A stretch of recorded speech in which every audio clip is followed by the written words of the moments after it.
This is Carl with the three things I'm watching for Thursday, September the 4th. I want to start out by addressing something that came up to me yesterday. I was doing a radio show out west, and the interviewer asked me about soybean balance sheets because they have local soybean groups telling farmers, putting on meetings, and telling everybody they're never going to sell another soybean. China isn't going to buy it from us. We're going to be swimming in soybeans, basically causing nothing but fear and panic. And I want to stand up and say that, yeah, it is a possibility we could never sell another soybean for export. You can't rule out anything is possible. But what these groups are passing up on and telling farmers is that we also have a different side of these balance sheets in soybeans. Number one, let's say we drop the U.S. soybean yield 2 bushels per acre from where we're at. Now, I'm just using 2 bushels because it's simple math for me. And it's quite possible with the reports we've seen. But like I said, follow me here. We take 2 bushels per acre off, we still have a 51.6 bushel per acre national average yield, still a record and almost a full bushel better than last year's crop. If we do that, we're going to lose 160 million bushels of production. That would take new crop carryout to 130 million bushels, right under a 3% stocks to use. The previous time the soybean stocks to use got this tight was in the 2013-14 marketing year after the 2012 crop when stocks to use hit 2.6% a few times.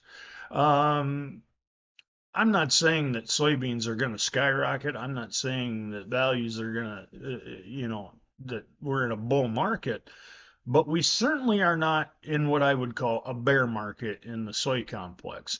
South American analysts telling us they do not have enough soybeans to satisfy all of China's demand, everybody else's demand, and their demand. So the bottom line is we have a soybean balance sheet that is extremely fragile right now. I would not be casting. I would definitely not be causing panic in that soy complex.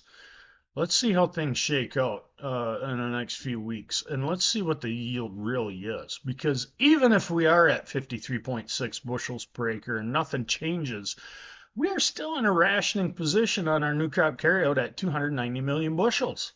It is not a bearish scenario.